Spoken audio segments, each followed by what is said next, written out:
Hi, everyone. How are you? Good morning. I want to say thank you so much, Donna, for opening up your platform to allow some of us to jump on. My name is Karen Drosnes. I also am one of the chairs for the summit, and I'm on the East Coast in the States. I am in New Jersey.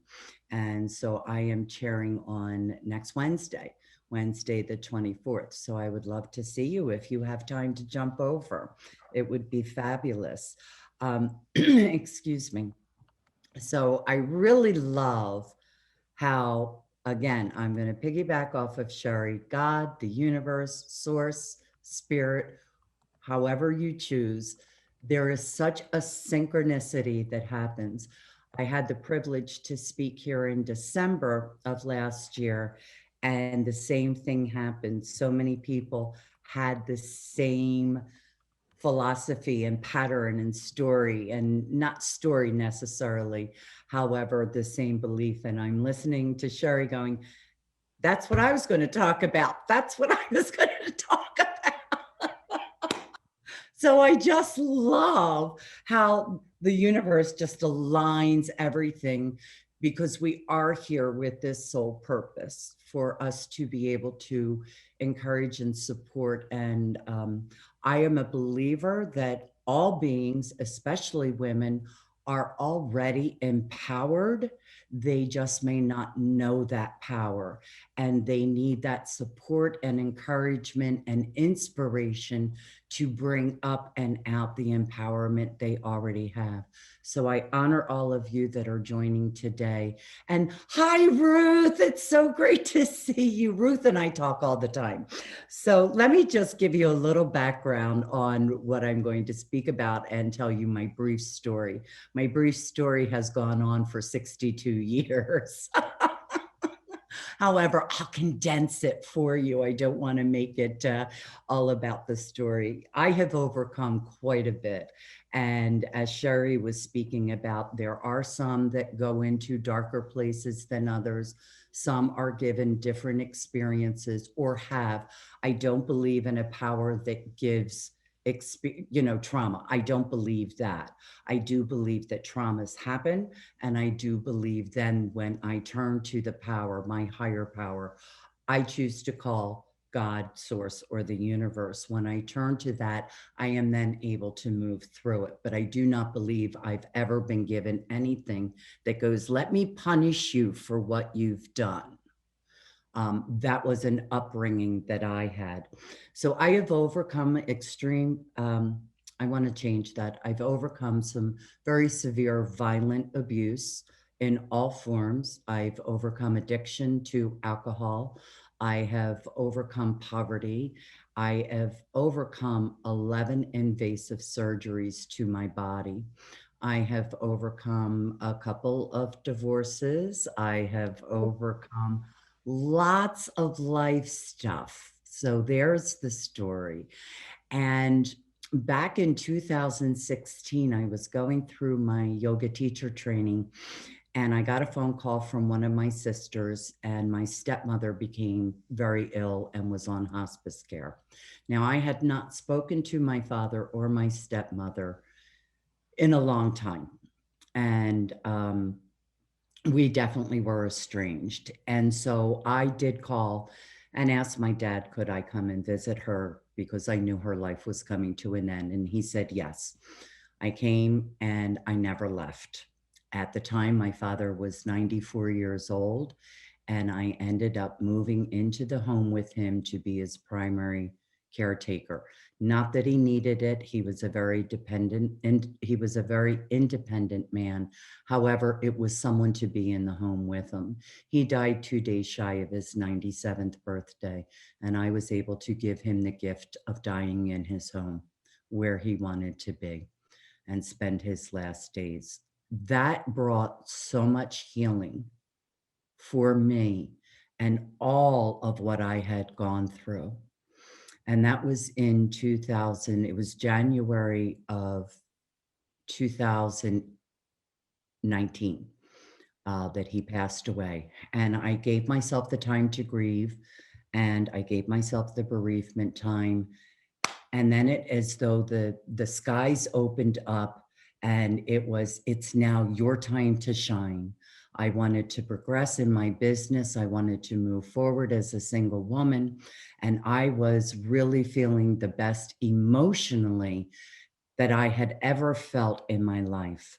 And we all know that, let me rephrase that. So I was going in to 2019 with this new lifestyle and this new version of living from my core self and living from the goddess self that I am. And I went to Costa Rica in December of 2019 for a millionaires mastermind. And I got hooked up with a mentor there professionally. And we sat down and came up with a business plan, and it was a go. And life, I could just feel the gifts coming in from the universe. It was like manifesting every heart desire that I had in my professional life. Every heart desire was coming in. And so we go into 2020, and we all know what happens then. However, 2 days after my state said everything is shut down, everything is locked up, there is only the essentials, you cannot go anywhere, I got sick. And I didn't know what was going on. I had never had this feeling before. Prior to that, I had had 3 open heart surgeries, and I knew what was going on. My valves were all funky inside. Well, my one valve, blah, blah, blah. I started feeling in my chest, and I knew something was wrong, but I was too afraid to do anything about it because of all the hype of what was happening with the pandemic. So I called my primary doctor and spoke with him, and he said, get to the ER, the emergency room, right away. You need a cardiac workup. And I was like, oh, with this, epidemic, with this pandemic, with this virus, I don't want to go to a hospital. What, are you kidding me? I don't want to get this thing. And I was told the safest place you can be right now is a hospital. I said, oh, okay. That's the cleanest and safest. So I went, and now I'm going to make that long story short. It took 3 more hospital stays, numerous testing, and I was told I needed my 4th open heart surgery. So in June of 2020, just 9 short months ago, I had my 4th open heart surgery. I want to, again, just reiterate what Sherry was talking about. That gave me, it was not fun. I didn't like it. It was scary. All those things that you think it was, it was. However, deep inside of me somewhere was this knowingness that whatever's going to happen is going to happen. I don't really have control.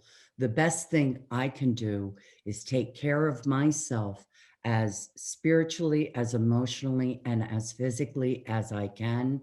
And the outcome is totally out of my control. And that is how I have learned to live my life. As you see, that surgery was obviously a success, because here I am sitting talking to you. What happened in the meantime was I was not able to keep up with the professional part of the dreams that I have always had for myself. And so it gave me an opportunity to reflect. And this is how I feel, and this is how I practice, and this is my opinion about life. And when life hands us the stories, when life hands us the experience, at least when life hands me the story, when life hands me the experience, it's not about being strong. It's not about, oh, that horrible thing. It's about, what do I do with it from there forward? I do not consider myself a strong woman. And if I had a penny for every time someone has said to me, Karen, you're so strong. No, I'm not. Trust me. I have had my snot flying cries in the corner of a room in a ball, eating a gallon of ice cream. I'm not strong. What I am is resilient. You may knock me down, I will get back up. And when I do, I will be better than ever before because I know what to do with those. We call them breakdowns. They are breakthroughs. So when I hit that rock bottom and I get emotionally, physically, mentally, maybe even financially bankrupt, that is when I really open up and allow the God of my understanding to move through me and say, I didn't give this to you. It happened, but here's what I want you to do with it. And that is how I move through my life. I live my life in 3 steps, and I'll break them down real quickly for you. I trust God, I clean house, and I serve self and others. What do I mean by that? As I just spoke, I know that there is a divine power. Whatever you choose to call it is not for me to tell you how to practice and believe. I just know that there is a power greater than me at work. If I don't believe that, watch a baby being born. Mm-hmm. Tell me that's not magical. Tell me that's not mystical. Yes, there's science to it. But when you start breaking down, how did that really get created? It's magical. It's mystical. How does the grass be green? Wow. I have always been on a journey of life. I consider myself a seeker. So in this, I have learned the different ways of how I trust.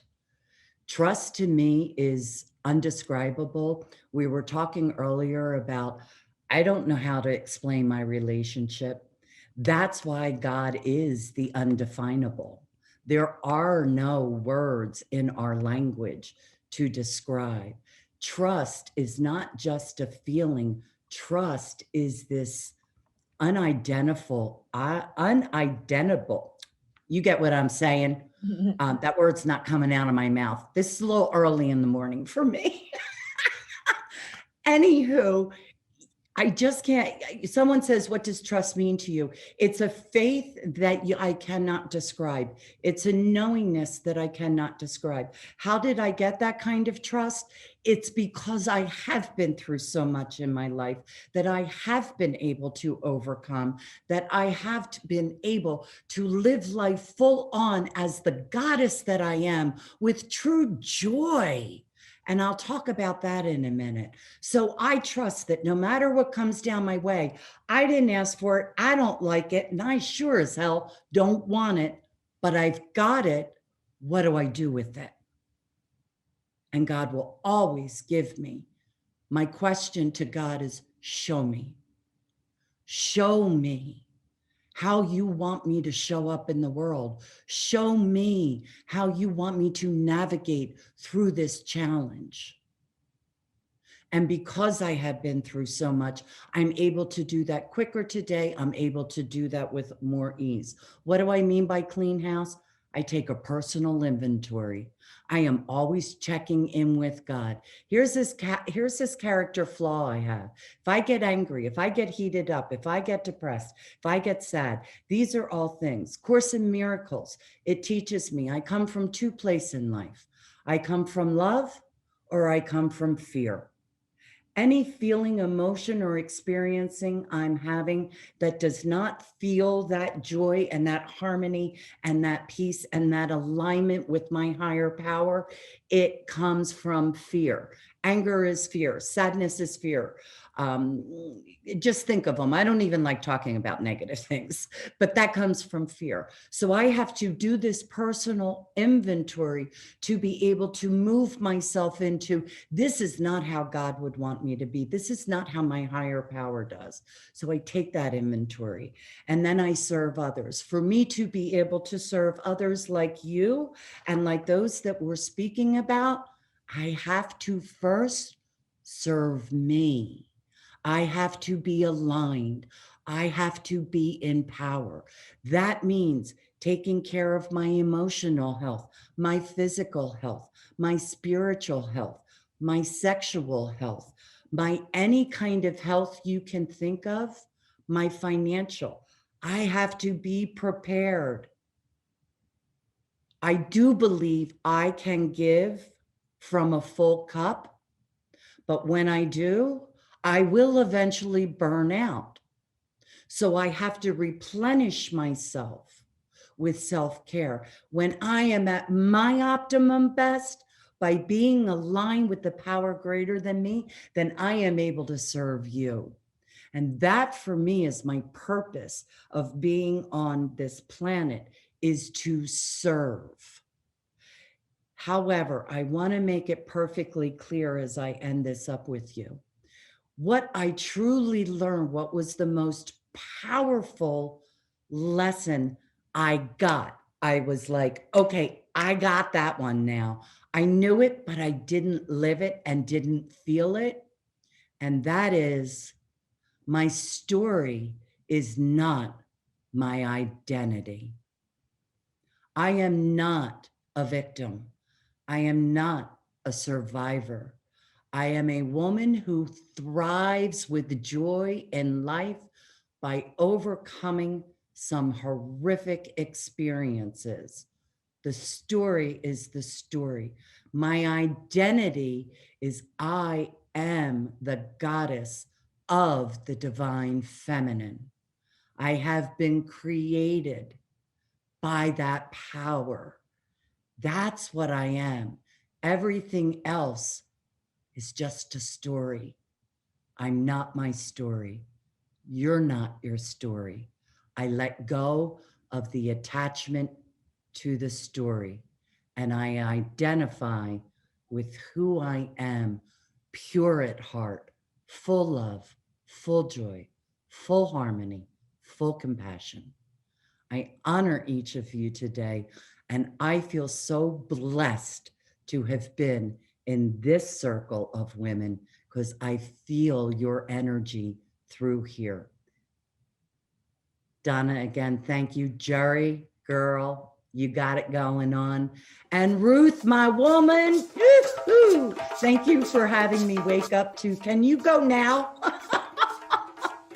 Blessings, namaste, and much love to all of you.